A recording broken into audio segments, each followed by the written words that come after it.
Hi, this is Greg from Vegas. My better half and I recently did a staycation and got a room at the Waldorf Astoria on the Strip. Let's take a look at what this experience included. Even though it's on the Strip, there is no casino in the hotel, so it's a very chill place. This is where you go when you're looking for an oasis in Vegas. During our stay, the NBA teams that played their in-season tournament were our neighbors. You may have no interest in gambling, but in the hotels that have casinos, there's just a chronic dinging of slot machines and cigarette smoke you experience just walking through the places. It adds to the wear and tear on you in your stay. As you would expect from a name synonymous with luxury for the last century, the headline is that almost everything at the Waldorf is top quality and a great experience. There were, however, a couple of issues that we'll also cover, including something I found unbelievable and probably not likely to be fixed anytime real soon. Let's check out the room and some of the amenities. We got a suite that was almost 1,100 square feet and overlooked the city. It's a nice room. Depending on how you book, this room can have a wild price range, from almost $2,400 per night when we were there to one-third of that 1 to 2 months out. The same goes for other rooms. Even the presidential suites can swing from over $7,000 a night to $3,000 or $4,000. Just walking down the hallway to our room, it looks beautiful. The hallway is wide and the carpet is thick. The color scheme is elegant and the room doors have a rich mahogany finish. As you can see, the sitting room flows gracefully into the bedroom, which has a double door.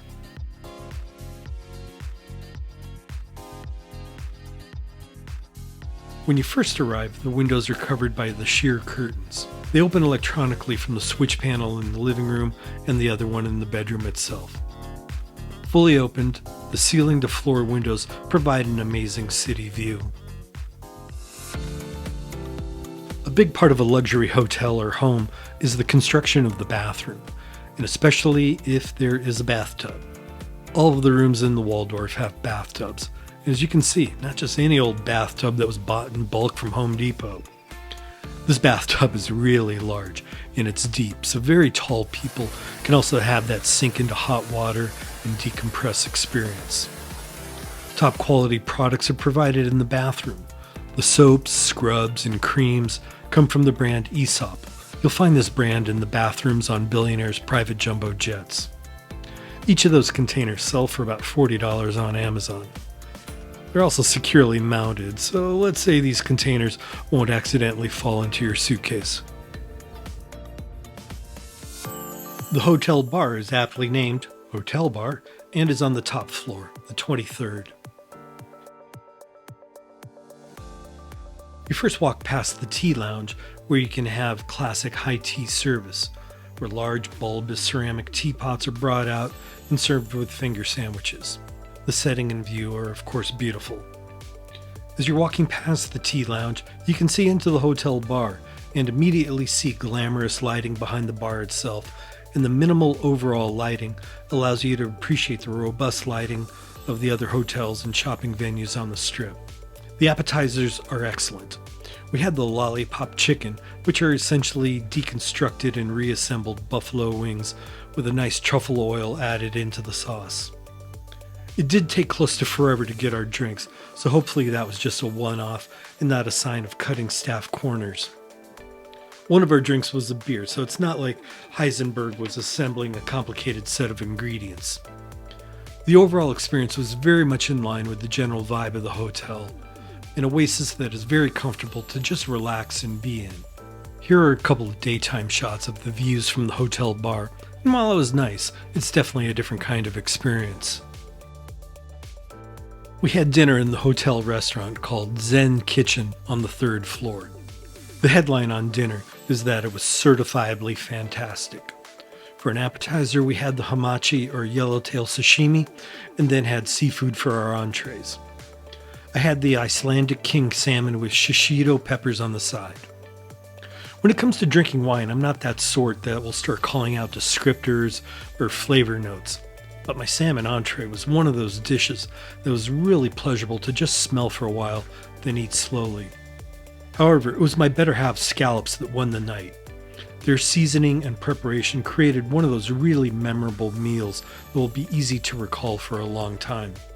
We did give in to weakness and ordered from the dessert menu. This is the milk chocolate Napoleon that is made with hazelnut cream, crispy wafers, and a chilled chocolate that easily snaps as you scoop a spoonful. A Hall of Fame dessert experience, whereas locals, we've gone back to the Waldorf just for dessert.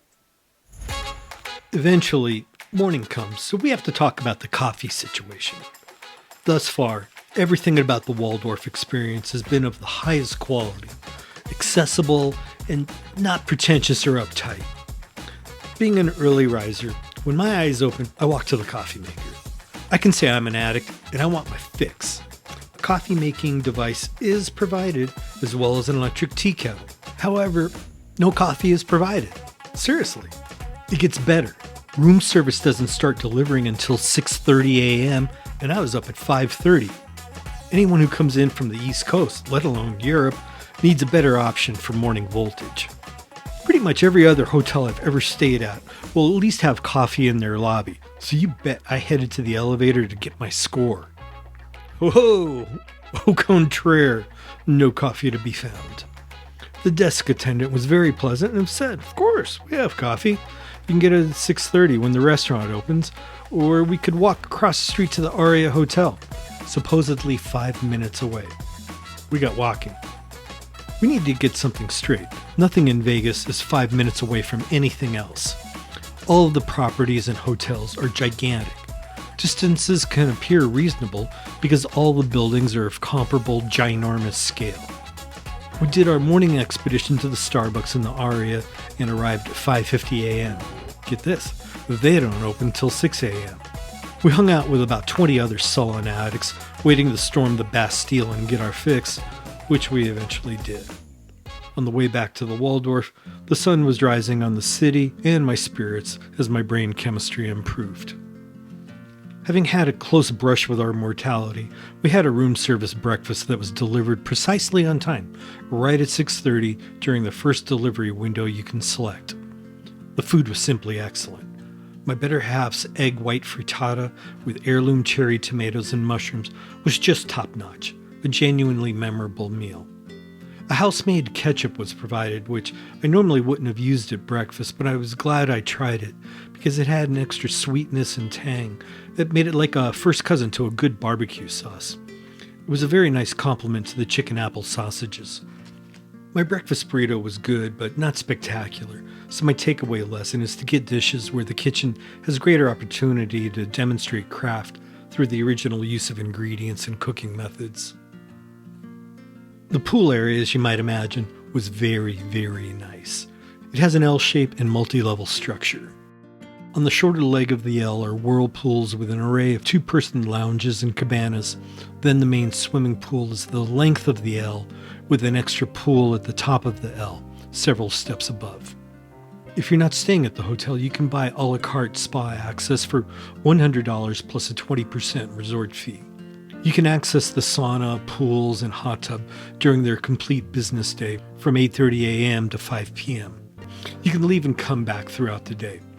Of course, the Waldorf has a very substantial set of spa offerings for purchase for massages, nail treatments, all kinds of wellness treatments that are listed on their website.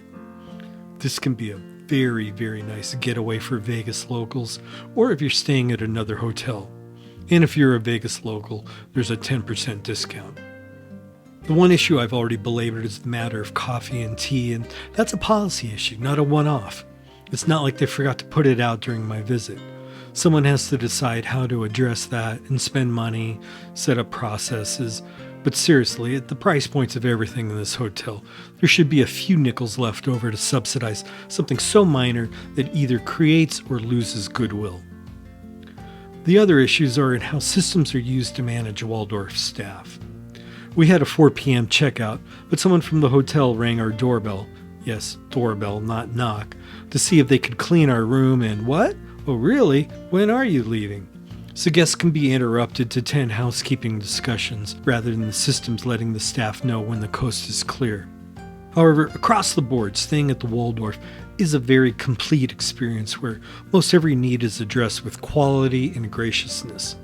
The hotel provides an oasis in what can be a pretty manic environment of sensory overload, so it's an option well worth considering when you come to Las Vegas.